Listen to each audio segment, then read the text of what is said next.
Okay. तो last class में हमने नेशनल इनकम शुरू किया था, और नेशनल इनकम में हमने जो है ना, हमारा जो ये सेगमेंट चल रहा है ये इंपॉर्टेंट डिफिनीशंस का चल रहा है। तो हमने सबसे पहला टॉपिक राष्ट्रीय आय पर उठाया था। पिछली क्लास में जो हमने डिस्कशन किया था, तो उस डिस्कशन में ये बात निकल कर आई कि दो तीन बच्चों ने मुझे फ़ोन करके बोला कि सर थोड़ा एक बार फिर से डिस्क्राइब कर दीजिएगा। तो अभी उसको एक फास्ट रिवीजन कर लेंगे। हालांकि मैं समझाऊंगा बहुत आराम से, मुझे भी ऐसा लगा कि मैं उस क्लास में थोड़ा सा फास्ट चला गया था, तो इस अब आज मैं थोड़ा आराम से समझाऊंगा, एकदम क्रिस्टल क्लियर करते हुए। ठीक है, तो ताकि आपका जो है GDP, GNP, NDP, NNP, depreciation, NFIA, और ये हिंदी में भी मैं करा रहा हूँ, बाइलिंगुअल अपनी क्लास चल रही है, तो ये चीजें आपको क्रिस्टल क्लियर हो जाएं। तो चलिए आज की क्लास शुरू करते हैं, लास्ट क्लास का एक रिवीजन करते हुए। ठीक है,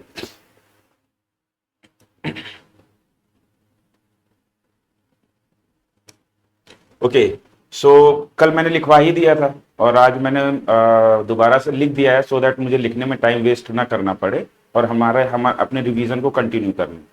देखिए, सबसे पहली चीज जो हमने पढ़ी थी राष्ट्रीय आय में, सकल घरेलू उत्पाद, ग्रॉस डोमेस्टिक प्रोडक्ट। तो सकल घरेलू उत्पाद में हमने क्या समझा था कि एक वित्तीय वर्ष में किसी देश की घरेलू सीमा में उत्पादित सभी अंतिम वस्तुओं एवं सेवाओं के मौद्रिक मान को सकल घरेलू उत्पाद कहते हैं। In a financial year, monetary value of all final goods and services produced within the domestic territory of a country is known as gross domestic product. अच्छा, मैंने आपको ये चीज बोला था कि जब हम कंट्री या इस चीजों को बात कर रहे हैं ना, तो आप अपने दिमाग में इंडिया लेकर चलिए। ठीक है, तो इसीलिए मैंने जो है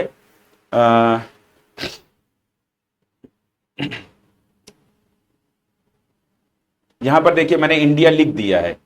ठीक है, in domestic territory of a country, और यहां मैंने जो है इंडिया लिख दिया है। ठीक है, तो आप लोग भी जो है ना इंडिया को ही दिमाग में लेकर चलिए, अपने भारत को दिमाग में लेकर चलिए। ठीक है, कि जो भी चीज हम समझेंगे हम अपने भारत को अपने दिमाग में रखेंगे, अपने इंडिया को। ठीक है, अब तो ये हमने डिफिनेशन देख ली। फिर यहां मैंने आपको एक बात बताई थी कि जो सकल घरेलू उत्पाद है उसमें जो मेन चीज है कि उत्पादन हो कहां रहा है। ठीक है, कौन कर रहा है इससे मतलब नहीं, वो चाहे विदेशी कर रहा हो या भारतीय कर रहा है। अगर वो भारत की घरेलू सीमा में हो रहा है तो वो भारत की जीडीपी में जोड़ा जाएगा, रट लीजिए। ठीक है, विदेशी कंपनी है, वो भारत में उत्पादन कर रही है, तो वो भारत की जीडीपी में जुड़ेगा। अगर भारत की कोई कंपनी किसी दूसरे देश में उत्पादन कर रही है तो वो उस देश की जीडीपी में जुड़ेगा। ठीक है, तो जब हम सकल घरेलू उत्पाद या जीडीपी या ग्रॉस डोमेस्टिक प्रोडक्ट की बात करते हैं, तो वहां पर जो मैटर करता है वो मैटर करता है कि उत्पादन कहां हो रहा है, कौन कर रहा है, इससे कोई मतलब नहीं। अमेरिका का अगर सकल घरेलू उत्पाद हम देखेंगे, अगर भारत की कंपनी अमेरिका में काम कर रही है, अब जैसे इंफोसिस मान लीजिए, अमेरिका में भी उसका एक ब्रांच काम कर रही है, तो इंफोसिस जो वहां पर सेवाएं उत्पादित कर रही है वो अमेरिका की जीडीपी में जुड़ेगा। अमेजन भारत में काम कर रहा है, तो अमेजन जो का जितना अपने अपने वस्तुएं सेवाएं या जो सेवाएं भारत में दे रहा है वो भारत की जीडीपी में जुड़ेगा। तो क्या ये मेरी बात समझ में आ गई? तो ग्रॉस डोमेस्टिक प्रोडक्ट, सकल घरेलू उत्पाद में मैटर ये करता है कि उत्पादन कहां हो रहा है, कौन कर रहा है, इससे मतलब नहीं। तो भारत की घरेलू सीमा में अब विदेशी भी उत्पादन कर रहे हैं और भारतीय भी उत्पादन कर रहे हैं, और इन दोनों का उत्पादन जब जोड़ दिया जाएगा तब ये हम भारत का सकल घरेलू उत्पाद निकल आएगा, जीडीपी निकल आएगा। क्या ये मेरी बात समझ में आ गई? अब दूसरी चीज हमने एक समझी थी कि घरेलू सीमा का मतलब हमें समझना था, और दूसरा हमें यह समझना था कि अंतिम वस्तु और सेवा क्यों बोला है मैंने, फाइनल गुड्स एंड सर्विसेज, अंतिम वस्तुओं एवं सेवाओं, तो अंतिम शब्द का इस्तेमाल क्यों किया है। ठीक है, इन दोनों चीजों को हमने समझा था। तो सबसे पहले हम देख लेते हैं कि अंतिम वस्तु एवं सेवा, इस अंतिम शब्द का इस्तेमाल क्यों किया गया है, फाइनल गुड्स एंड सर्विसेज ये क्यों कहा गया है। तो देखिए, जीडीपी के कॉन्टेक्स्ट में जो हमारे गुड्स और सर्विसेज हैं वो दो प्रकार की होती हैं। पहला क्या है, intermediary goods and services. Intermediary मतलब मध्यवर्ती वस्तु एवं सेवाएं। तो मध्यवर्ती में कौन सी हो जाएंगी कि जो प्रोडक्शन में काम आए, जो फाइनल गुड्स को बनाने में बीच में इस्तेमाल हो रही हैं, वो मध्यवर्ती वस्तुएं कहलाती हैं। जैसे मैंने आपको एग्जाम्पल भी दिया था कि ब्रेड अगर बन रहा है तो आटा उस ब्रेड के लिए मध्यवर्ती वस्तु है। क्या मेरी बात समझ में आ गई? मध्यवर्ती वस्तु या इंटरमीडिएरी गुड्स और सर्विसेज ये कंज्यूमर यूज के लिए यानी उपभोक्ता उपयोग के लिए नहीं होती हैं, ठीक है। ये प्रोडक्शन प्रोसेस में काम आती हैं, ये प्रोडक्शन में काम आती हैं। तो मैंने यहां पर लिख भी दिया था, इंटरमीडिएरी गुड्स एंड सर्विसेज कौन सी होती है? Not for the use of consumer, यानी उपभोक्ता के उपभोग के लिए। उपभोक्ता कौन है? जो अंतिम रूप से उपभोग करे, उसका इस्तेमाल करे, वो उपभोक्ता है। क्या मेरी बात समझ में आई? तो ये उनके इस्तेमाल के लिए नहीं है। दूसरी बात यह है कि ये जो है ना, इनका इस्तेमाल दूसरी वस्तुओं या फाइनल गुड्स एंड सर्विसेज, अंतिम वस्तु एवं सेवाओं के उत्पादन में किया जाता है, ठीक है। और तीसरी बात यह थी कि इन मध्यवर्ती वस्तुओं का जो वैल्यू है वो जीडीपी में नहीं जोड़ा जाता है, ग्रॉस डोमेस्टिक प्रोडक्ट सकल घरेलू उत्पाद में नहीं जोड़ा जाता है। देखिए ये पेन है, इस पेन को बनाने के लिए, ये प्लास्टिक का पेन है, इस पेन को बनाने के लिए मध्यवर्ती वस्तु क्या है? प्लास्टिक, रॉ मटेरियल के रूप में, या रॉ प्लास्टिक, ठीक है। उस रॉ प्लास्टिक से मैंने इस प्लास्टिक को बनाया है, सॉरी इस पेन को बनाया है, या किसी कंपनी ने बनाया है, तो वो जो रॉ प्लास्टिक है वो इसके लिए मध्यवर्ती वस्तु है। अब इस पेन की कीमत में उस रॉ प्लास्टिक की कीमत ऑलरेडी जुड़ी हुई है। अब अगर ये 10 रुपए का पेन है और इसमें 5 रुपए की रॉ प्लास्टिक लगी है और बाकी 5 रुपए का बाकी सामान लगा है, तब ये 10 रुपए का पेन तैयार हुआ है, ठीक है। तो यहां पर क्या है कि इस 10 रुपए में वो 5 रुपए ऑलरेडी जुड़ा हुआ है। अगर हम जीडीपी में उस रॉ प्लास्टिक या इंटरमीडिएरी गुड्स या मध्यवर्ती वस्तु जो रॉ प्लास्टिक है उसकी वैल्यू को भी जोड़ देंगे तो 5 रुपए और 10 रुपए, जीडीपी कितना जाएगी? 5 प्लस 10 यानी कि 15 रुपए। लेकिन वास्तव में अगर हम फाइनल देखें तो फाइनल हमारा उत्पादन तो एक ही, मतलब एक 10 रुपए के पेन का ही हुआ है ना। तो मध्यवर्ती वस्तु की जो वैल्यू है उसको जो है ना डबल काउंटिंग ना हो जाए, इसलिए अब अगर 5 और 10 को जोड़ेंगे तो 10 में भी एक बार काउंटिंग आ रही है रॉ प्लास्टिक की, और एक अलग से हम रॉ प्लास्टिक की काउंटिंग कर रहे हैं, तो 15 रुपए हमें जीडीपी दिखा रहा है, जबकि एक्चुअल में 15 रुपए जीडीपी है नहीं। जीडीपी सिर्फ 10 रुपए मानी जाएगी अगर एक ही पेन का प्रोडक्शन हुआ है तो क्या मेरी बात समझ में आ गई? तो यहां पर क्या है, जो इंटरमीडिएट गुड्स होते हैं, मध्यवर्ती वस्तुएं होती हैं, उनका मान, उनकी वैल्यू सकल घरेलू उत्पाद में नहीं जोड़ी जाती है, क्योंकि अगर इनको जोड़ा जाएगा तो दोहरी गणना हो जाएगी, ठीक है, डबल काउंटिंग हो जाएगी। अब उसके बाद फिर हमने देखा था कि फाइनल गुड्स एंड सर्विसेज, मतलब कि पहला तो गुड्स एंड सर्विसेज कौन से? मध्यवर्ती, और दूसरी कौन है? अंतिम वस्तु एवं सेवाएं। तो जीडीपी में जो जोड़ा जाता है अंतिम वस्तु एवं सेवाओं का मौद्रिक मान जोड़ा जाता है। डिफिनीशन में एक क्लियर है, स्पष्ट है। अब अंतिम ये क्या है? ये कंज्यूमर के यूज के लिए होती है, और ये दो प्रकार की होती है, कंज्यूमर गुड्स और कैपिटल गुड्स। कंज्यूमर गुड्स वो होती हैं जिनको उपभोक्ता उपयोग कर ले, ठीक है। जैसे मुझे भोजन करना है और भोजन करने के लिए अगर मैं आटा बाहर से ले आया और रोटी बनाई, रोटी खुद बना के खा ली, तो वो क्या है? मैंने कंज्यूम कर लिया, वो कंज्यूमर गुड हो गया, ठीक है। लेकिन अब जैसे क्या है कि अगर ये मैंने डिजिटल बोर्ड लिया है तो ये कैपिटल गुड है, क्योंकि ये मेरे लिए इनकम जनरेट कर रहा है। ये भी फाइनल गुड्स एंड सर्विसेज के अंदर ही आएगा, ये भी अंतिम वस्तु ही है। ये डिजिटल बोर्ड, ये मेरे सामने जो कंप्यूटर सिस्टम लगा है, ये जो कैमरा है जिसमें देखकर मैं आपको पढ़ा रहा हूं, तो ये भी अंतिम वस्तु है, क्योंकि अब इनका उपयोग कंज्यूमर कर रहा है, मैं कंज्यूमर हूं, और इनके माध्यम से मैं जो है ना आय का सृजन कर रहा हूं। तो ये क्या हो जाएंगी? ये कैपिटल गुड्स हो जाएंगी, ठीक है। तो जो वस्तुएं आय का सृजन करें वो कैपिटल गुड्स कहलाती हैं, ठीक है। तो जो फाइनल गुड्स एंड सर्विसेज में दो प्रकार की होती हैं, एक कंज्यूमर गुड्स होती हैं, एक कंज्यूमर गुड्स होती हैं। 1 सेकेंड, हैंग कर गया, थोड़ा सा वेट करिए।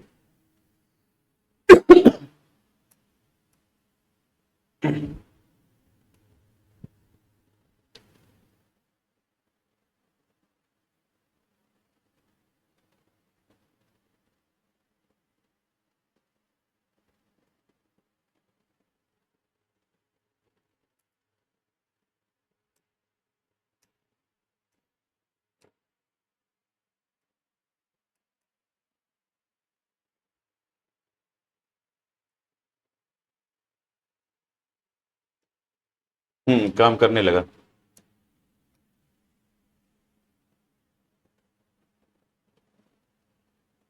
एक्चुअली ये टच स्क्रीन है ना, तो इस पर आकर एक कीड़ा बैठ गया। अब ये कीड़े को उसने सेंस कर लिया, तो ये उसी जगह स्टक कर गया बोर्ड, तो सॉरी फॉर दैट, ठीक है। तो मैं क्या बता रहा था कि हमारा जो फाइनल गुड्स एंड सर्विसेज, अंतिम वस्तु और सेवाएं हैं, तो उनमें दो प्रकार की होती हैं। वो होती हैं, एक पहला तो आपका उपभोक्ता वस्तु एवं सेवाएं, और दूसरी होती है पूंजीगत वस्तु एवं सेवाएं। ठीक है, तो ये हो गए हमारा। तो हमारी अंतिम वस्तु एवं सेवा, ये शब्द का इस्तेमाल क्यों किया गया? क्योंकि मध्यवर्ती वस्तुओं को हम जीडीपी में ऐड नहीं करेंगे। ठीक है, अब उसके बाद हमने जो हमारी डिफिनीशन में एक और टर्म आया था, घरेलू क्षेत्र, कि किसी देश की घरेलू क्षेत्र में या भारत के घरेलू क्षेत्र में उत्पादित सभी अंतिम वस्तुओं एवं सेवाओं के मौद्रिक मान के योग को जीडीपी कहते हैं। ठीक है, तो अब घरेलू क्षेत्र क्या है ये देखना पड़ेगा।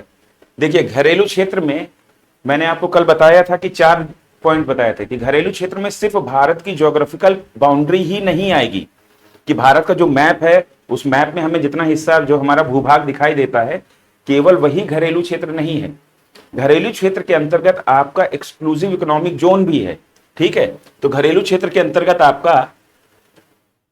आपका जो है ना ज्योग्राफिकल बाउंड्री, या जिसको आप मैप कह सकते हो, ठीक है, जिसको आप मैप कह सकते हो, तो वो मैप आएगा, प्लस जो हमारा तटीय क्षेत्र है, तटीय क्षेत्र में वहां पर जो एक्सक्लूसिव इकोनॉमिक जोन यानी कि विशेष आर्थिक क्षेत्र कैसा होता, कहां से क्या होता है कि भारत के तटों से समुद्र के अंदर 200 नॉटिकल माइल तक का जो क्षेत्र है उसको हम विशेष आर्थिक क्षेत्र कहते हैं। वहां पर भी जो वो भी भारत का ही हिस्सा माना जाता है।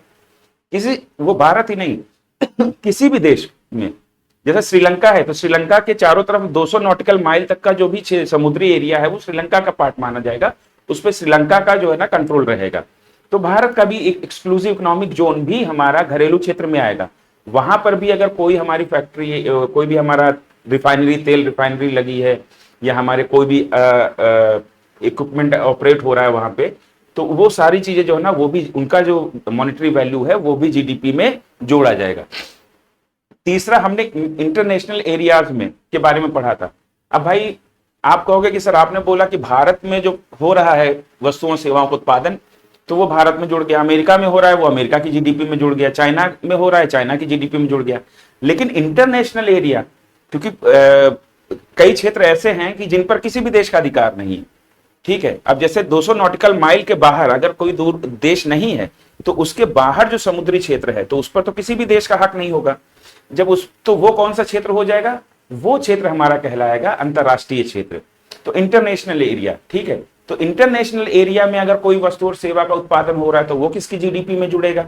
तो वो मैंने आपको बताया था कि इंटरनेशनल एरिया में अगर किसी वस्तु और सेवा का उत्पादन हो रहा है तो वहां पर कोई ना कोई हमारा इक्विपमेंट होगा या इस्टेब्लिशमेंट होगा।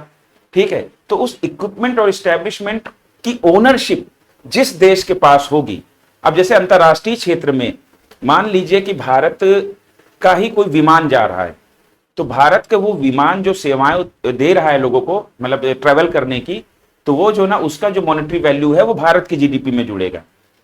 अगर मैं कोई शिप जा रहा है अंतरराष्ट्रीय क्षेत्र में, तो उस अंतरराष्ट्रीय क्षेत्र में या फिर कहीं किसी अंतरराष्ट्रीय क्षेत्र में कोई भारत की ऑयल रिफाइनरी है, ठीक है, या ऑयल एक्सट्रैक्टिंग यूनिट है कोई, तो वो जो है ना भारत की जीडीपी में जोड़ा जाएगा। अगर वो जिस देश का ओनरशिप होगी वो उस देश की जीडीपी में जोड़ा जाएगा। तो ये मेरी बात समझ में आ गई। फिर उसके बाद लास्ट मैंने बात की थी, उसके बाद दूसरे देशों में जो हमारे भारत की एम्बेसीज हैं, तो एम्बेसीज हैं वो डिप्लोमेटिक हो, यानी कि कूटनीतिक एम्बेसी हो, या फिर हमारा आर्थिक इकोनॉमिक एम्बेसी हो। ठीक है, तो जो एम्बेसीज हैं वो भारत के ही घरेलू क्षेत्र में जोड़ी जाएंगी। दूतावास, जैसे हमारा दूतावास दुनिया भर के देशों में फैले हुए हैं, दुनिया भर के दूतावास जो ना सारी दुनिया के सारे देशों के दूतावास हमारे देश में है। ठीक है, तो हमारे जो दूतावास चारों तरफ हैं दुनिया के देशों में, वो दूतावास का जो एरिया है वो भी भारत का घरेलू क्षेत्र है। वहां पर भी कोई भी मतलब कि उत्पादन हो रहा है, और वहां पर उत्पादन क्या होगा, वहां पर कोई फैक्ट्री तो लगी नहीं है, दूतावास है, तो वहां पर सेवाएं उत्पादित की जा रही हैं ऑफिसर्स द्वारा, कर्मचारियों द्वारा।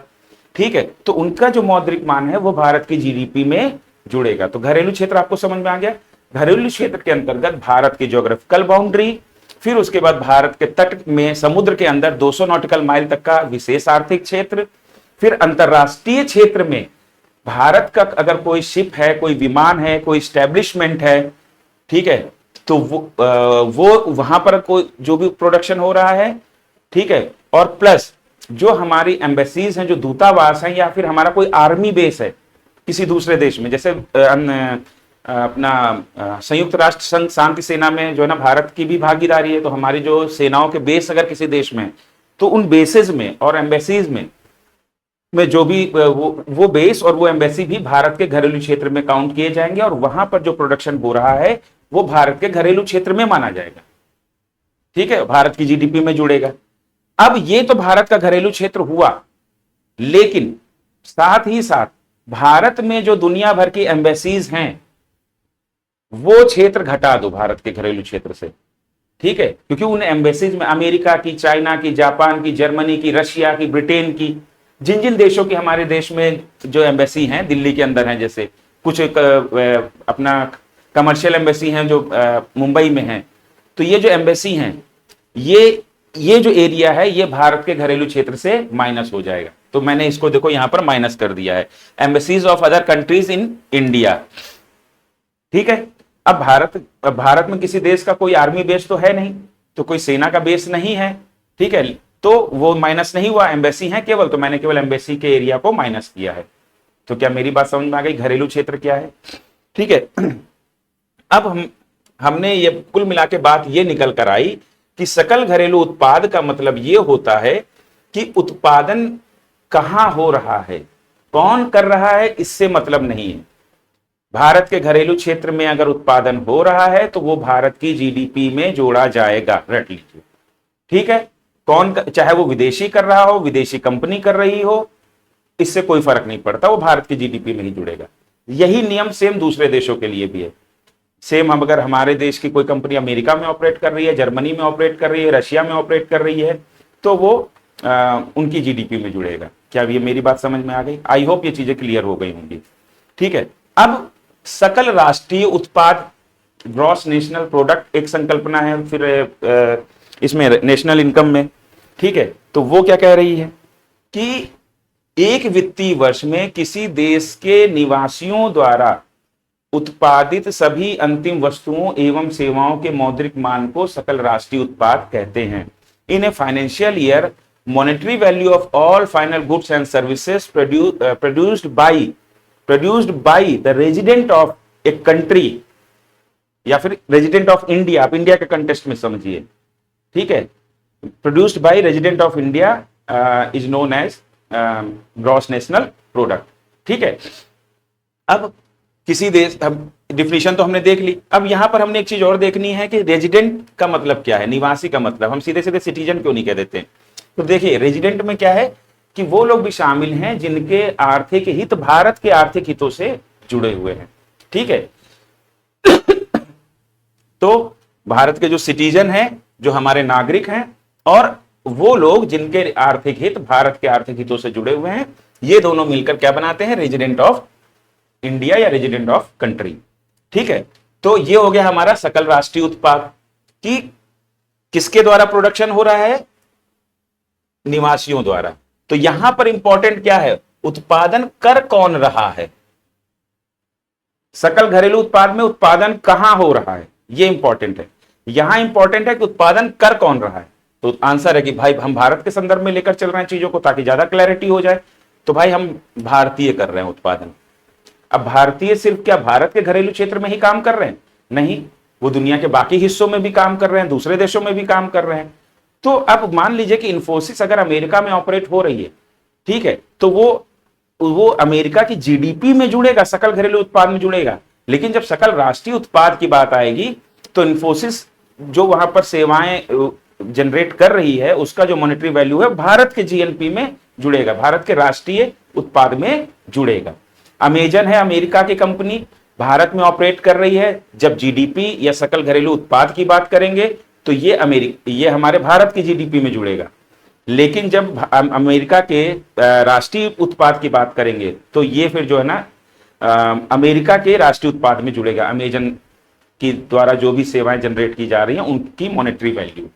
क्या मेरी बात समझ में आ गई? क्योंकि यहां पर उत्पादन कौन कर रहा है इंपॉर्टेंट है, तो यहां पर अमेरिकी या अमेरिकी कंपनी उत्पादन कर रही है, तो ये सीधे अमेरिका की राष्ट्रीय आय में राष्ट्रीय उत्पाद या राष्ट्रीय आय में जुड़ेगा। क्या मेरी बात समझ में आ गई? क्लियर? तो यहां पर इंपॉर्टेंट कौन है, कौन कर रहा है? तो यहां पर भारतीय कर रहे हैं, वो भारत में भी कर रहे हैं और शेष विश्व में भी कर रहे हैं। क्लियर है?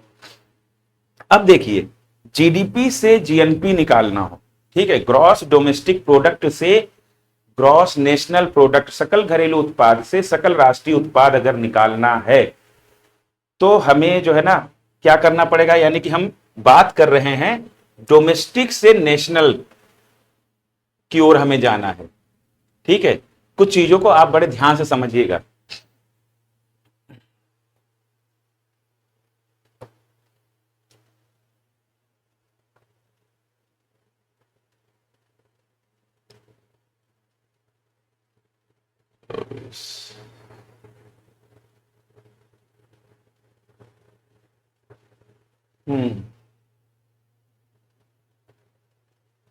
इसमें वो आ नहीं रहा है ऑप्शन कि कोई बात नहीं, इधर ही समझा देते हैं। देखिए, जब हमें जीडीपी से जीएनपी निकालना है या हमें डोमेस्टिक से ग्रॉस की तरफ, डोमेस्टिक से नेशनल की तरफ जाना है, देखिए हमें जीडीपी से जाना है जीएनपी की तरफ। ठीक है, डोमेस्टिक से नेशनल की तरफ, सकल घरेलू उत्पाद से सकल राष्ट्रीय उत्पाद की तरफ हमें जाना है। ठीक, अब सकल घरेलू उत्पाद में क्या है कि घरेलू क्षेत्र है, घरेलू क्षेत्र है यानी डोमेस्टिक एरिया, और यहां पर उत्पादन कौन कर रहे हैं, भारतीय भी कर रहे हैं, इंडियंस भी कर रहे हैं और विदेशी भी कर रहे हैं। ठीक है, और यहां पर क्या है, यहां पर उत्पादन कर रहे हैं कौन, भारतीय, केवल भारतीय, या लिख देते केवल, केवल भारतीयों द्वारा उत्पादन, भारतीयों द्वारा उत्पादन, ये राष्ट्रीय सकल राष्ट्रीय आय कहलाएगी। और ये उत्पादन कर कहां रहे हैं, भारत में भी कर रहे हैं भारतीय और शेष विश्व में भी कर रहे हैं।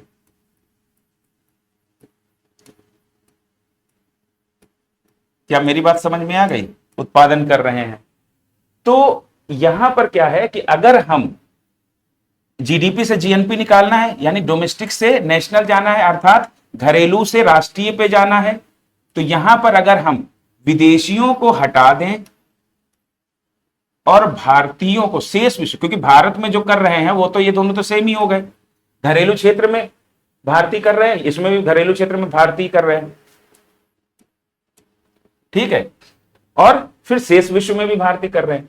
तो यहां पर भारतीय वाला तो घरेलू क्षेत्र में तो कर रहे हैं, और शेष विश्व में जो भारतीय उत्पादन कर रहे हैं उसको लाके इसकी जगह रख दें तो हम जीडीपी से जीएनपी में चले जाएंगे। कहने का मतलब यह है कि भारत के घरेलू क्षेत्र में हम सकल घरेलू उत्पाद की जब बात कर रहे हैं तो भारत के घरेलू क्षेत्र में या जीडीपी की बात कर रहे हैं तो भारत के डोमेस्टिक एरिया में भारतीय भी प्रोडक्शन कर रहे हैं और विदेशी भी प्रोडक्शन कर रहे हैं।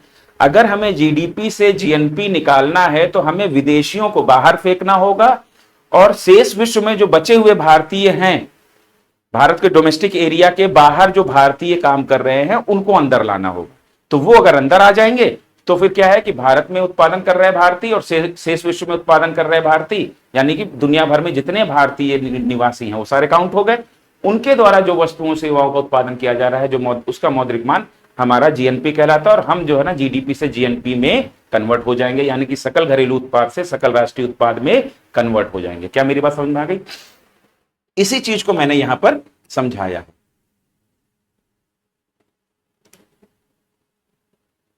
ठीक है, अब यहां पर मैंने देखिए लिख दिया है कि जीडीपी से हम जीएनपी में जा रहे हैं, यानी डोमेस्टिक से नेशनल। ये ध्यान रखिएगा कि हम जो है ना यहां पर बीच वाला चेंज कर रहे हैं। ठीक है, इसको आपको रटना है, इसको आपको रट लेना है कि हम ये बीच वाला, तीन शब्द है, तीन अक्षर है ना, 1 2 3, बीच वाला डी से एन की तरफ जा रहे हैं। तो हम यहां पर क्या है, डोमेस्टिक टू नेशनल की तरफ जा रहे हैं, घरेलू से राष्ट्रीय की तरफ। तो उसमें हम क्या करेंगे, तो देखो जीडीपी बराबर क्या है, production in domestic territory of India, Bharat के घरेलू क्षेत्र में उत्पादन। ठीक है, कौन कर रहा है, भारतीय कर रहे हैं और विदेशी कर रहे हैं, फॉरेनर्स कर रहे हैं। ठीक है, तो इनका दोनों को अगर हम जोड़ देंगे तो हमारा जीडीपी आ जाएगा। ये देखिए मैंने A+C लिख दिया है। तो A+C, मैंने इसको A मान लिया है, इसको C माना है। ठीक है, तो मैंने A+C लिख दिया है। अब देखिए जीएनपी में क्या है, प्रोडक्शन बाय इंडियंस। ठीक है, केवल भारतीय, क्योंकि ये राष्ट्रीय उत्पाद की बात कर रहा है ना, तो केवल भारतीयों द्वारा उत्पादन। अब भारत के घरेलू क्षेत्र में भी कर रहे हैं उत्पादन और शेष विश्व में भी उत्पादन कर रहे हैं। क्या मेरी बात समझ में आई? तो भाई भारतीय कहां पर हैं, एक तो भारत के घरेलू क्षेत्र में जो भारतीय हैं वो, और भारत के घरेलू क्षेत्र से बाहर भी तो भारतीय हैं। तो वो जो भारतीय हैं, ठीक है, जिनके आर्थिक हित भारत से जुड़े हुए हैं, ऐसा नहीं, ठीक है, तो वो जो है ना, वो सारे मिलकर भारतीय हो गए। ठीक है, तो जीएनपी की जब हम बात कर रहे हैं, तो जो इंडियंस इंडिया में प्रोडक्शन कर रहे हैं और रेस्ट ऑफ द वर्ल्ड यानी शेष विश्व में जो प्रोडक्शन कर रहे हैं, उनको अगर जोड़ दिया जाएगा तो हमारा क्या बन जाएगा, जीएनपी। तो मैंने इसको ए माना है और इसको बी माना है, A+B। देखिए आप ध्यान दीजिए, भारत में भारत के घरेलू क्षेत्र में भारतीयों द्वारा उत्पादन, भारत के घरेलू क्षेत्र में भारतीयों द्वारा उत्पादन सेम है दोनों। तो ये अगर ए है तो ये भी ए होगा। अब देखिए, हालांकि अगर आपको ये नहीं याद आ रहा है ना तो मत करिए, मुझे आपको NFIA समझाना है, NFIA आगे रट्टा मार लीजिएगा। ठीक है, मैंने जस्ट आपको क्लैरिटी देने के लिए किया है। अब देखिए यहां पर क्या है, अब हम क्या कह रहे हैं कि जीडीपी से जब हमें जीएनपी में जाना है, यानी कि सकल घरेलू उत्पाद से सकल राष्ट्रीय उत्पाद में जाना है, तो हमें सकल घरेलू उत्पाद से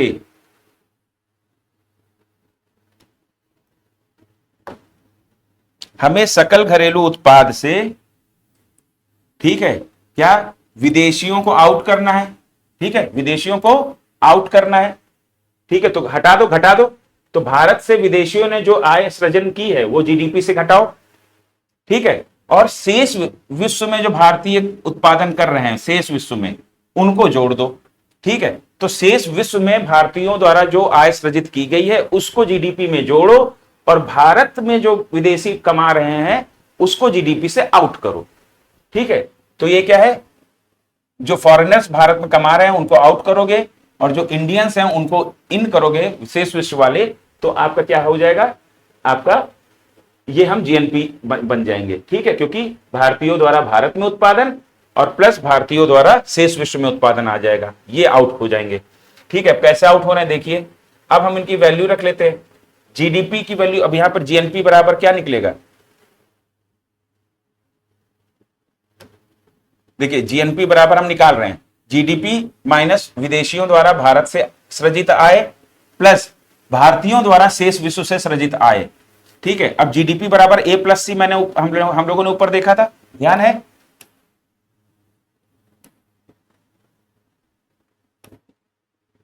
जीडीपी बराबर A+C। ठीक है, ये देखा था, तो वही हमने वैल्यू रख दी जीडीपी की A+C।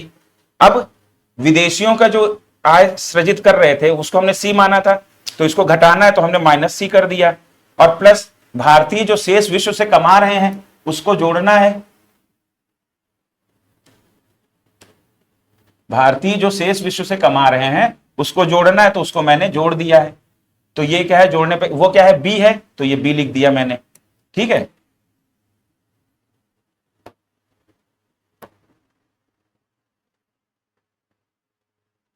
तो यहां पर क्या हो गया, यहां पर हो गया जीडीपी की जगह A+C -C और प्लस भारतीयों को शेष विश्व से +B जोड़ दिया। ठीक है, अब यहां देखो C और C कट जाएंगे। ठीक है, +C और -C कट गए, +C और -C कट गए, तो बचा क्या, A+B, A+B, जीएनपी बराबर A+B, और वही जीएनपी बराबर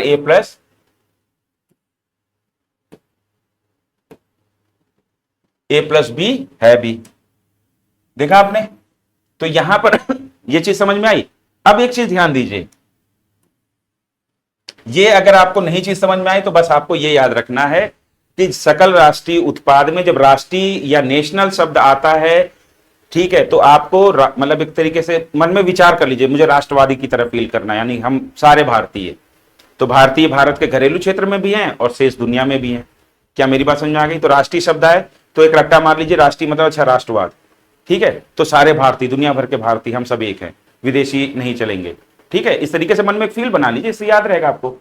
और जब घरेलू उत्पाद की बात आए तो भाई घरेलू क्षेत्र में वो चाहे भारतीय हो या विदेशी हो, तो जीडीपी में घरेलू क्षेत्र में जो भी उत्पादन हो रहा है उसका मौद्रिक मान भारत की जीडीपी में जुड़ेगा, अगर भारत की घरेलू क्षेत्र में उत्पादन हो रहा है, ठीक है। और अगर राष्ट्रीय उत्पाद की बात हो रही है तो भारतीयों द्वारा कहीं भी उत्पादन किया जा रहा है वो भारत के राष्ट्रीय उत्पाद में जुड़ेगा। क्लियर? अब इतना आपको रटना है। अब उसके बाद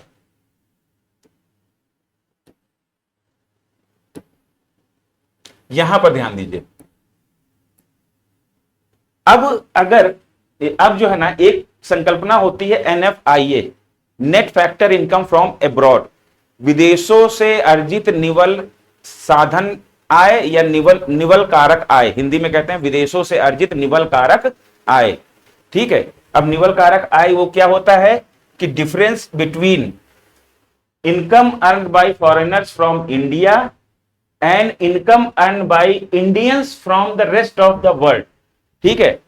तो विदेशों से अर्जित निवल साधन आय क्या है, निवल कारक आय की परिभाषा क्या कहती है? वो ये कहती है कि भारतीयों द्वारा शेष विश्व से अर्जित आय एवं विदेशियों द्वारा भारत से अर्जित आय के अंतर को विदेशों से अर्जित निवल कारक आय कहते हैं। अच्छा, अगर नहीं क्लियर हो रहा है तो मैं और थोड़ा क्लियर करता हूं आपको।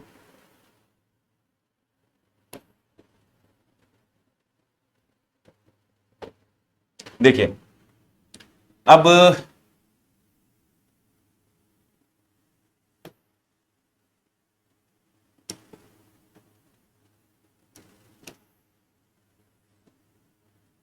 ध्यान दीजिए। देखिए, मान लीजिए भारत की जीडीपी है 100 रुपए, ठीक है, 100 रुपए भारत की जीडीपी है, दिख रहा है, गुड। अब इसमें जो है भारतीय जो है ना 70 रुपए के मूल्य का गुड्स एंड सर्विसेज प्रोड्यूस कर रहे हैं, और जो विदेशी हैं वो 30 रुपए का गुड्स एंड सर्विसेज प्रोड्यूस कर रहे हैं, ठीक है। तो भारत की जीडीपी कितनी हुई? 100 रुपए हो गई। क्लियर? अब ये तो हो गई जीडीपी। अब जीएनपी क्या है? जीएनपी मान लीजिए भारत की है, हमेशा जीएनपी जो है ना कम रहती है, तो जीएनपी मान लीजिए भारत की 90 रुपए है, 90 रुपए, ठीक है।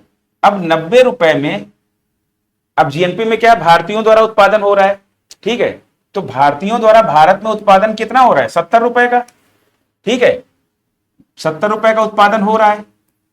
अब बचे हुए विश्व से कितना भारतीय कमा रहे हैं? 20 रुपए कमा रहे हैं। तो हमारा क्या है? भारतीयों द्वारा भारत में उत्पादन और भारतीयों द्वारा शेष विश्व में उत्पादन, इन दोनों को जोड़ देंगे तो हमारा जो अमाउंट आ रहा है वो जो है हमारा जीएनपी सकल राष्ट्रीय उत्पाद में जुड़े, सकल राष्ट्रीय उत्पाद कहलाता है। अब जीडीपी क्या है हमारा? भारत में भारतीयों द्वारा उत्पादन प्लस विदेशियों द्वारा उत्पादन।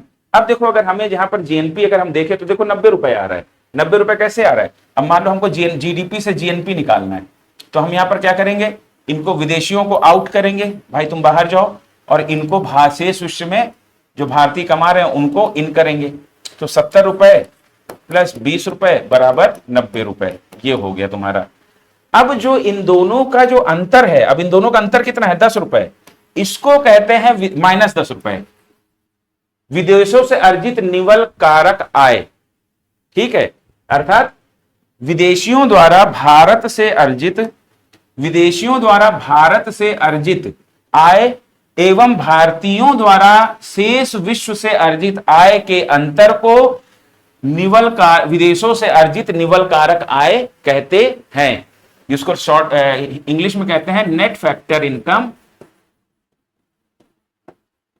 Income from abroad. ठीक है, विदेशों से अर्जित निवल कारक आय। अब इनका अंतर क्या होगा भाई, भारत से, ये हमारा भारत देश है, भारत देश से बाहर कितना जा रहा है 30 रुपए, और भारत देश से अंदर कितना आ रहा है 20 रुपए। ठीक है, तो इन दोनों का अंतर क्या होगा, ये बाहर जा रहा है तो -30, और ये अंदर आ रहा है भारत के अंदर तो +20। ठीक है, तो ये क्या हो जाएगा बराबर -10। क्या मेरी बात समझ में आ गई? तो -10 जो तुम्हारा वैल्यू यहां पर आ रहा है, ये तुम्हारा net factor income from abroad कहलाता है।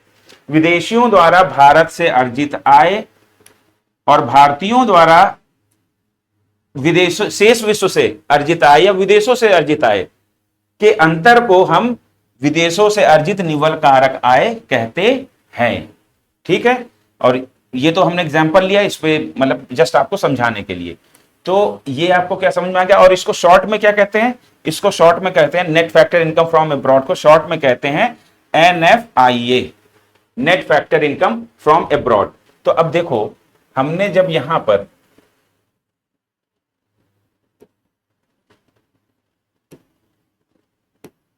बेटा बहुत ध्यान से देखना एकदम, ठीक है, मिस नहीं करना है, एकदम ध्यान से समझना है। हमने क्या बोला? विदेशियों द्वारा भारत से अर्जित आय बाहर करना है और भारतीयों द्वारा विदेशों से अर्जित आय को अंदर लाना है, यानी इसको घटा देना है जीडीपी से और इसको जीडीपी में जोड़ देना है। ठीक है, तो इसको जीडीपी में जोड़ देंगे तो इनका जो है ना, अब मान लो यहां पर ये 30 रुपए जो है ना बाहर लेकर जा रहे हैं, ये 30 रुपए हमने क्या देखा, ये 30 रुपए बाहर लेकर जा रहे हैं। ठीक है, ये माइनस हो रहा है भारत की जीडीपी से। ठीक है, और प्लस में क्या है, शेष विश्व से भारत कितना कमा रहा है, अन्य देशों से 20 रुपए ये अंदर आ रहे हैं, तो इसको जोड़ दिया। ठीक है, अब इन दोनों का अंतर ही हमारा क्या है, net factor income from abroad, और जिसको शॉर्ट में कहते हैं NFIA। तो हम ये भी कह सकते हैं कि इस पूरे सेक्शन की जगह हम ये भी कह सकते हैं ना, ये जो पूरा सेक्शन है हम इसको ये भी कह सकते हैं ना कि जीडीपी प्लस NFIA, क्योंकि ये पूरा जो अंतर है, इनका अंतर ही तो आपका क्या कहलाता है, ये अंतर ही तो आपका कहला रहा है NFIA, net factor income from abroad. ठीक है, यही तो कहला रहा है। तो आप ये भी कह सकते हो कि जीडीपी प्लस GNP बराबर जीडीपी प्लस NFIA। अगर हम जीडीपी में NFIA को हम जोड़ देंगे तो हमारा क्या आ जाएगा, GNP आ जाएगा। यानी कि सकल घरेलू उत्पाद में विदेशों से अर्जित निवल कारक आय को अगर जोड़ दिया जाए तो हमारा सकल राष्ट्रीय उत्पाद आ जाता है। क्या मेरी बात समझ में आ गई? तो हमारा सकल राष्ट्रीय उत्पाद आ जाता है। मेरे शब्दों पे ध्यान देना, सोचना, मंथन करना इतना टफ नहीं है, आपको इजीली समझ में आ जाएगा। एक दो बार शायद आपको देखना पड़े दोबारा से इस सेगमेंट को। क्या मेरी बात समझ में आई? ठीक है, अब उसके बाद तो ये हमने जो है ना लास्ट क्लास का रिवीजन कर लिया। ठीक है, अब आगे देखते हैं। अब भी अगर कोई डाउट हो तो आप, नीचे नंबर आ ही रहे हैं और नंबर आ रहे हैं तो आप इस पे कॉल करके मुझे, या व्हाट्सएप कर, कॉल मत करना प्लीज, व्हाट्सएप करके आप मुझे डाउट अपने पूछ लेना। ठीक है, तो अब उसके बाद जो है चलिए अब आगे देखते हैं। अब आगे हम क्या देखते हैं, राष्ट्रीय आय में, नेशनल इनकम में अब एक कॉन्सेप्ट होता है। अब अभी हमने देखा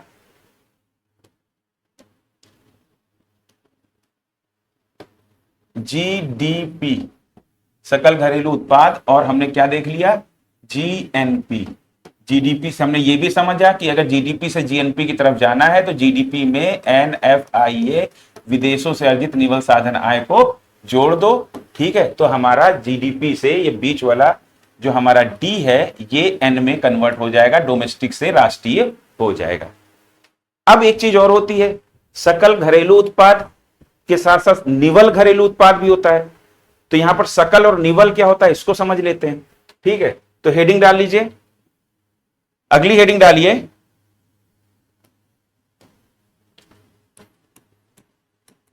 सकल एवं निवल। ठीक है, इंग्लिश में क्या रहेगा, ग्रॉस एंड नेट। ठीक है, ये क्या होता है, ये समझते हैं। देखिए ध्यान दीजिएगा, जैसे आपके पिताजी अगर जॉब करते हैं, ठीक है, तो या फिर कोई भी व्यवसाय करते हैं, आय करते हैं, ठीक है। अब क्या है कि जैसे वो कुछ कमाते हैं तो उनकी कुछ देनदारियां भी होंगी, तो वो जो एक्चुअल कमा रहे हैं, जैसे मान लीजिए कि वो अगर दुकान पे ही कोई व्यवसाय कर रहे हैं और मानते हैं हम, या फिर कोई रोजगार कर रहे हैं और मान लेते हैं कि उनका जो सैलरी है वो 10,000 रुपए है, ठीक, मान लिया। अब लेकिन क्या है कि अगर मान लीजिए वो सैलरी पा रहे हैं, कहीं जॉब करते हैं, तो उसमें उनका कुछ कटता भी होगा भाई, उनका प्रोविडेंट फंड कटता होगा, फिर उसके बाद उनका मेडिकल का कटता होगा, फिर इंश्योरेंस का कटता होगा, ठीक है, फिर उसके बाद उन्होंने कुछ ले रखा होगा तो उसकी ईएमआई कटती होगी, ठीक। तो मान लेते हैं 500-500 रुपए सबके कट जाते हैं, ठीक है, इसके भी 500 और इसके भी 500, यानी टोटल 2,000 रुपए इनके कट जाते हैं, ठीक है। सैलरी बनी है 10,000 रुपए, लेकिन कट गए हैं कितने, 2,000 रुपए। तो यहां पर इनकी जो सैलरी आई वो आई कितनी, वो आई है 8,000 रुपए, ठीक। तो ये जो बेटा होता है ये होता है आपका सकल, कि ये कंप्लीट है आपका। अब इसमें कुछ कटौती हुई, इसको कहते हैं कटौती। तो कुछ कटौती हुई जिसकी वजह से जो है ना अकाउंट में कितने आए या हाथ में कितने मिले, 8,000 रुपए। तो ये आपका क्या है, ये आपका हो जाएगा, ये सकल है यानी कि ग्रॉस, और ये आपका नेट है, निवल। तो ये चीज समझ में आ गई, यानी कि कटौती होने से पहले जो पूर्ण मान है, कंप्लीट जो फिगर है, वो आपका ग्रॉस या सकल कहलाता है। फिर उसमें अगर कुछ डिडक्शन होता है तो वो डिडक्शन होने के बाद, सब्सट्रैक्ट कुछ होता है तो वो सब्सट्रैक्शन होने के बाद जो आपका मान आता है, वो डिडक्शन होने के बाद जो मान आता है वो आपका क्या कहलाता है, निवल यानी कि नेट कहलाता है। तो सकल और निवल समझ में आ गया। अब देखते हैं, तो भाई अब एक शब्द है, अब जैसे जीडीपी है, तो जीडीपी क्या हमें बता रहा है, जीडीपी हमें बता रहा है ग्रॉस, और उसके बाद जीडीपी एक आपने पढ़ा, अगर एनसीईआरटी पढ़ी होगी तो आपने एनडीपी भी पढ़ा होगा, ठीक है, एनडीपी निवल घरेलू उत्पाद, ठीक है, निवल घरेलू उत्पाद, नेट डोमेस्टिक प्रोडक्ट, ठीक है। तो ये कैसे होगा, अब देखिए, जो हमारा सकल घरेलू उत्पाद है, यहां पर सकल घरेलू उत्पाद क्या है, वस्तुओं एवं सेवाओं, उत्पादित वस्तुओं सेवाओं का मौद्रिक मान। तो यहां प्रोडक्शन हो रहा है। अब भाई अगर प्रोडक्शन हो रहा है तो प्रोडक्शन में, आपके उत्पादन में आपकी कैपिटल गुड्स भी इस्तेमाल हो रही होंगी, कैपिटल गुड्स, ठीक है, पूंजीगत वस्तुएं, है कि नहीं, उत्पादन प्रक्रिया में पूंजीगत वस्तुएं इस्तेमाल होती हैं, है कि नहीं। अब जैसे मैं एक सेवा का उत्पादन कर रहा हूं तो इसमें मेरे लिए पूंजीगत वस्तु क्या है, ये डिजिटल बोर्ड है, वो कैमरा है, ये कंप्यूटर है, ठीक है, स्पीकर्स हैं, ये लाइटिंग है, तो ये हमारे मेरे लिए क्या है, कैपिटल गुड्स हैं। अब उत्पादन में ये प्रयोग हो रहे हैं, या कई बार ऐसा होता है कि मैं 2 दिन 4 दिन काम नहीं कर रहा हूं तो फिर खाली पड़े हैं।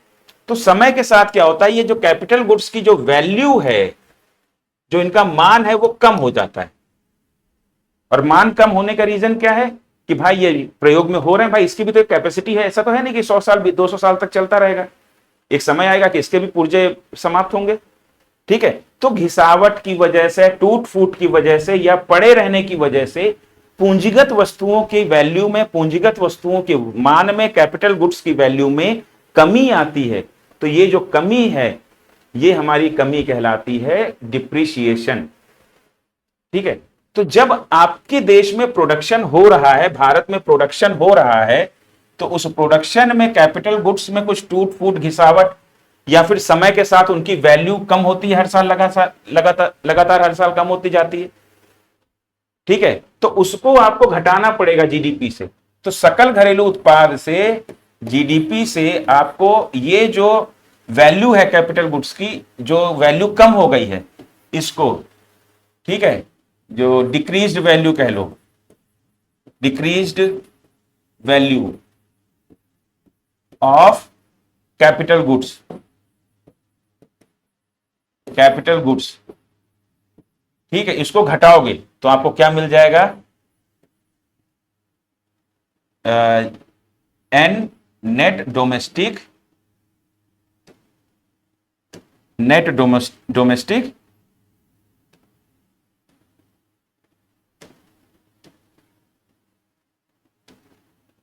डोमेस्टिक प्रोडक्ट, ठीक है, एनडीपी, ठीक है।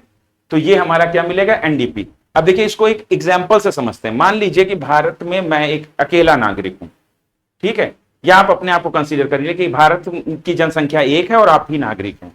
अब आपने जो है ना कोई भी मतलब एक कंसीडर कर लीजिए अपने आप को, ठीक है, या फिर और कुछ गतिविधि हो ही नहीं रही, या फिर एक घर लेकर चलते हैं, उससे आप नहीं समझ पाओगे। अब जैसे मान लीजिए कोई घर है, आपके पिताजी का व्यवसाय है कि वो जो है ना वो कार चलाते हैं, ठीक है, वो कार चलाते हैं और कार चलाकर घर का खर्च पानी चलाते हैं। अब उन्होंने जो है ना 5 लाख की कार ली,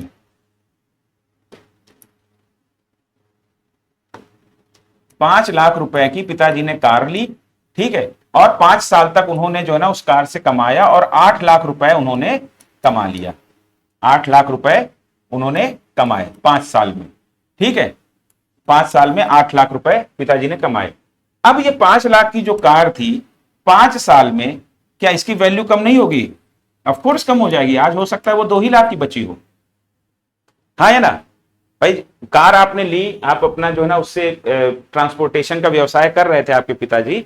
अब उन्होंने 5 साल में 8 लाख रुपए कमाए, लेकिन 5 साल में उस कार की वैल्यू में भी तो कमी आई। और यहां पर देखिए कार जो है, ये कार जो है ना आय का सृजन कर रही है, तो ये क्या हो जाएगी, ये पूंजीगत वस्तु है। जो भी इनकम जनरेट करे उसे हम कहते हैं कैपिटल, ठीक है। तो यहां पर जो ये जो कार है ये हमारा कैसा कैपिटल गुड है। अब इस कैपिटल गुड्स में कमी आई, 3 लाख रुपए यहां पर जो है ना माइनस में इसकी वैल्यू गिर गई। तो अगर आप एक्चुअल देखो तो ग्रॉस में तो आपको 8 लाख रुपए पिताजी ने 5 साल में कमाए, लेकिन अगर एक्चुअल कमाई देखो तो ये -3 लाख करने पड़ेंगे। तो एक्चुअल कमाई कितनी आ जाएगी, 5 लाख रुपए। क्या मेरी बात समझ में आ गई? ऐसे ही जीडीपी में है। जीडीपी में क्या है, सकल घरेलू उत्पाद में उत्पादन हो रहा है, वस्तुओं और सेवाओं के उत्पादन के मौद्रिक मान को जोड़ दिया जाता है और हमारी जीडीपी निकल आती है। अब ये उत्पादन होने के बाद हमें यह भी देखना पड़ेगा कि हमारी जो पूंजीगत वस्तुएं हैं वो समय के साथ या पड़े रहने की वजह से या घिसावट या टूट फूट की वजह से उनकी वैल्यू में कुछ कमी आई होगी, तो उस वैल्यू को घटाना पड़ेगा। तो हमारा क्या प्राप्त हो जाएगा, निवल घरेलू उत्पाद, यानी कि नेट डोमेस्टिक प्रोडक्ट, ठीक। तो क्या हो जाएगा, अब यहां पर जो ये घिसावट की वजह से, घिसावट, टूट फूट, पूंजीगत वस्तुओं में घिसावट, टूट फूट और आपका पड़े रहने से या कोई और कारण से, ठीक है,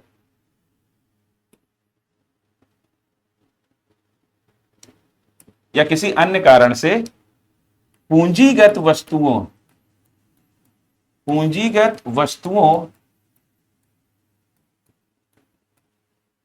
ठीक है के मूल्य में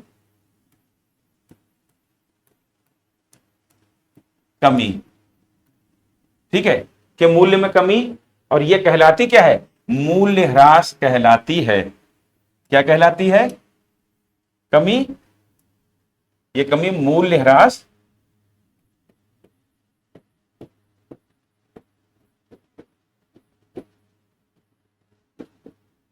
कहलाती है, ठीक है। अब जीडीपी से आपको, ठीक है, तो इसको इंग्लिश में क्या कह सकते हैं कि decrease in the value of, लिख लीजिए इंग्लिश में, डिक्रीज, डिप्रिसिएशन की इस पे वो बता रहा हूं मैं, डिप्रिसिएशन की डिफिनीशन,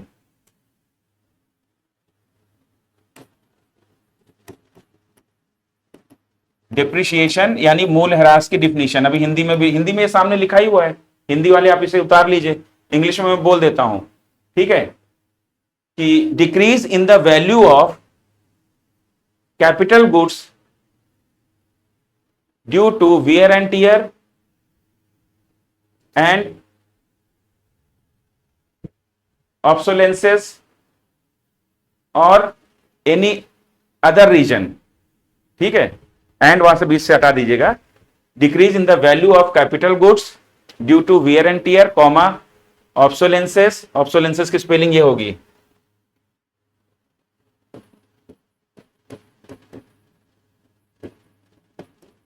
ठीक है, ऑब्सोलेंसेस, ऑब्सोलेसेंस, सॉरी ऑब्सोलेसेंस, ठीक है, OBSOLESCENE, ऑब्सोलेसेंस, ठीक है, due to wear and tear and obsolescence over the period of time is known as depreciation, ठीक है, तो क्या कहलाता है, डेप्रिसिएशन कहलाता है। तो अब हमें ये हमने समझ लिया कि अगर हमको जीडीपी से एनडीपी निकालना है,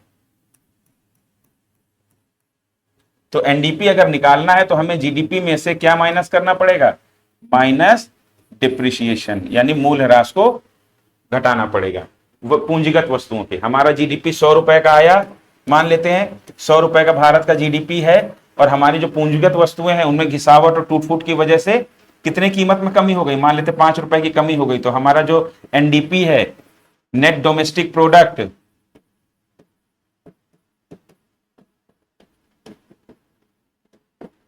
ठीक है, ये हमारा क्या हो जाएगा, 95 रुपए, 100 में से 5 रुपए घटा दिए जाएंगे, तो निवल घरेलू उत्पाद क्या हो जाएगा हमारा, ये 95 रुपए आ जाएगा, ठीक है। ये जस्ट मैं मान के चल रहा हूं आपको समझाने के लिए, ये डिप्रिसिएशन है, ये क्या है आपका, ये आपका जीडीपी है, और जीडीपी में से डिप्रिसिएशन, कैपिटल गुड्स का डिप्रिसिएशन अगर हमने घटा दिया तो हमारा एनडीपी हमें मिल जाता है। क्या मेरी बात समझ में आई, ठीक। अब देखिए, ध्यान दीजिए, यहां पे हमने ऊपर क्या देखा कि जब हम जीडीपी से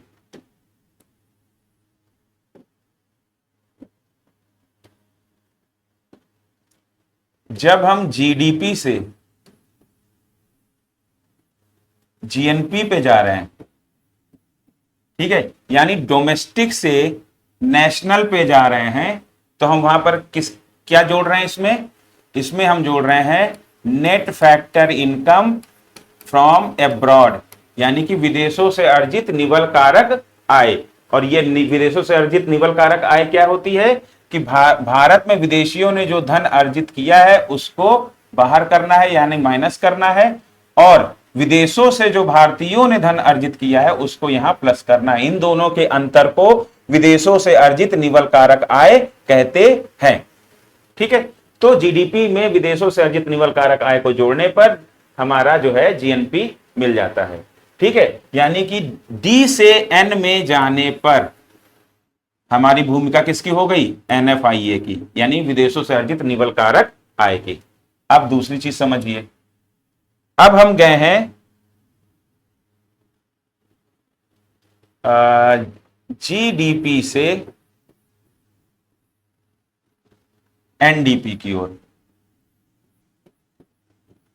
ठीक है, सकल घरेलू उत्पाद से निवल घरेलू उत्पाद की ओर हम गए हैं। तो यहां पर क्या है, सकल से जब निवल में जाएंगे तो हमें मूल्य ह्रास,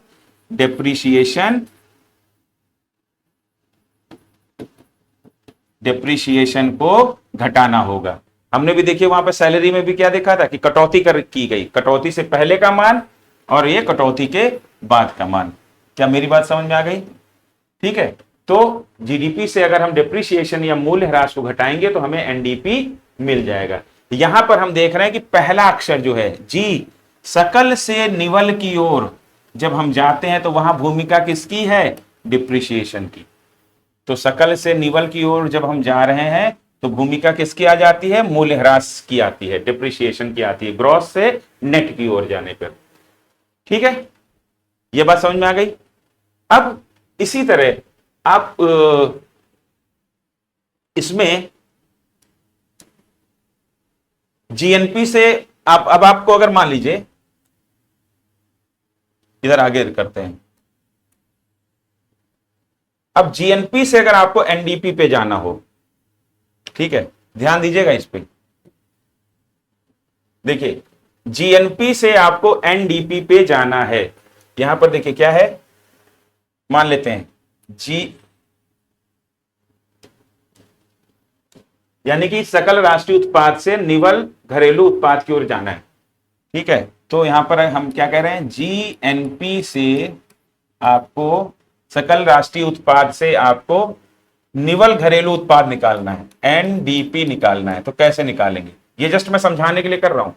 अब देखो पहला अक्षर क्या है, जी, जी से एन हो रहा है, जी यानी कि ग्रॉस से नेट की ओर आपको जाना है। और जब ग्रॉस से नेट की ओर आपको जाना है तो यहां पर पहला काम क्या होगा, डेप्रिसिएशन, मूल्यह्रास को घटाएंगे, ठीक है। तो सकल राष्ट्रीय उत्पाद से मूल्यह्रास को घटाएंगे। अब यहां पर नेट नेशनल से डोमेस्टिक की ओर जा रहे हैं, ठीक है। हमने वहां पर क्या देखा था, डोमेस्टिक से नेशनल की ओर, और यहां नेशनल से डोमेस्टिक की ओर जा रहे हैं, तो उल्टा हो जाएगा। जब हम डोमेस्टिक से, ध्यान दीजिए, जब हम वहां पर घरेलू से डोमेस्टिक से नेशनल की ओर गए थे, राष्ट्रीय की ओर गए थे, तो हमने विदेशों से अर्जित निवल कारक आय को, एनएफआईए को जोड़ा था, ठीक है। अब अगर हम एन से डी की ओर जाएंगे तो एनएफआईए को घटा दो, माइनस एनएफआईए कर दो,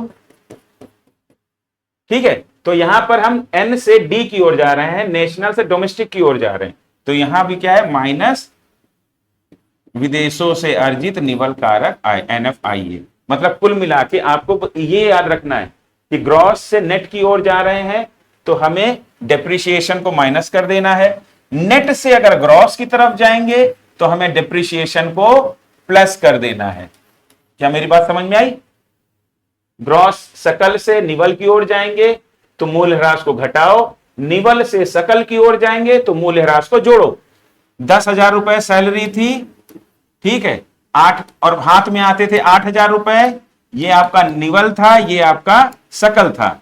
अब निवल से जब सकल की ओर जाओगे तो आपकी जो कटौती 2,000 रुपए की थी, जो आपने घटाई थी, उसको आपको अब जोड़ना पड़ेगा, तब 8,000 प्लस 2,000, तब आपका सकल से निवल की ओर जाओगे, और निवल से सकल की ओर जाओगे, और सकल से निवल की ओर जाने के लिए आपको 2,000 घटाना पड़ेगा। क्या मेरी बात समझ में आ गई? तो उसी तरह हम नेट से डोमेस्टिक की ओर गए तो हमें क्या है कि जब हम डोमेस्टिक से नेट की ओर जा रहे थे, घरेलू से नेशनल यानी राष्ट्रीय की ओर जा रहे थे, तो विदेशों से अर्जित निवल साधन आय को जो है हम जोड़ रहे थे, माफ कीजिएगा, जोड़ रहे थे। तो यहां पर क्या है, अब हम यहां से राष्ट्रीय से घरेलू की ओर जा रहे हैं, तो यहां पर हम इसको जोड़ेंगे, ठीक है, ये ध्यान रखिएगा। तो इस तरीके से क्या है, जीडीपी से जीएनपी, जीएनपी से एनडीपी, मतलब जो भी चीजें आप निकाल सकते हैं, बस आपको इतना याद रखना है कि सकल से निवल यानी ग्रॉस से नेट की ओर जाएंगे तो डेप्रिसिएशन का काम है। अब वो डेप्रिसिएशन जोड़ेंगे, सॉरी घटाएंगे, ग्रॉस से जब नेट की ओर जाएंगे, और जब नेट से ग्रॉस की तरफ जाएंगे, निवल से सकल की ओर जाएंगे, तो मूल्यह्रास को जोड़ देंगे, ठीक है। और इसी तरह जब हम घरेलू से राष्ट्रीय की ओर जाएंगे तो विदेशों से अर्जित निवल कारक आय को जोड़ देंगे, और राष्ट्रीय से घरेलू की तरफ जाएंगे तो विदेशों से अर्जित निवल कारक आय को घटा देंगे। क्या मेरी बात समझ में आ गई? नहीं समझ में आया तो हम ये सकल और निवल वाला मामला कल एक बार फिर रिवाइज कर देंगे, सो दैट मतलब इतना कंफ्यूज मत होइए। थोड़े बहुत तो देखो रट्टे मारने पड़ेंगे आपको, जैसे राष्ट्रीय का फील होना चाहिए कि सिर्फ भारतीय, जहां राष्ट्रीय उत्पाद की बात हो रही है तो सिर्फ भारतीयों द्वारा उत्पादन, जहां पर घरेलू उत्पाद की बात हो रही हो तो उत्पादन कोई भी कर रहा हो, ठीक है। फिर आपको जो है ना, मैंने आपको एनएफआईए पढ़ाया, एनएफआईए को समझिए, मंथन कीजिए। एनएफआईए क्या है? विदेशों से अर्जित निवल कारक आय, net factor income from abroad, यानी कि विदेशियों की आय को हटाओ और भारतीयों की आय को लाओ, यानी कि विदेशियों द्वारा भारत में अर्जित आय, विदेशियों द्वारा, ये हमारा भारत है, ठीक है। अब हम अगर हमें एनएफआईए निकालना है, भारत का net factor income from abroad निकालना है, तो हमें क्या है, यहां पर जो विदेशी कंपनी या विदेशी है ये गोरा, ठीक है, तो ये गोरा जो कमा रहा है इसको आउट करो, इसकी जो कमाई है इसको आउट करो, और यहां पर जो हमारे भारतीय हैं जो बाहर भारत के अलावा दूसरे बाहर दुनिया में कमा रहे हैं, उनकी जो इनकम है, उनकी इनकम को इन करो। ठीक है, तो इसका कुछ पैसा यहां बाहर जाएगा, कुछ पैसा हमारा घटेगा जीडीपी से, कुछ पैसा कुछ यहां पर घटेगा और कुछ यहां पर बढ़ेगा। तो इन दोनों का जो बैलेंस आ जाएगा, यही आपका क्या कहेगा, यही आपका कहलाता है net factor income from abroad, विदेशों से अर्जित निवल कारक आय। ठीक है, मेरी बात समझ में आ गई? तो इस तरीके से आप एक मतलब कि जहां भी आपको कंफ्यूजन हो रहा है, आप बैठ जाइए, आप मेरी बात को सुनिए और समझिए। मैंने क्रिस्टल क्लियर किया है, आप मेरी बात को मनन करेंगे, बिल्कुल आपको क्लियर होता जाएगा। ठीक है, और फिर वैसे भी अगर कोई डाउट हो तो आप व्हाट्सएप भी कर सकते हैं। तो चलिए बाकी अगली क्लास में पढ़ेंगे। ठीक है, क्लास को कंटिन्यू रखेंगे। ठीक है, ये टफ नहीं है ज्यादा, हम सीख लेंगे। ठीक है, चलो अच्छे से पढ़ाई करते रहो।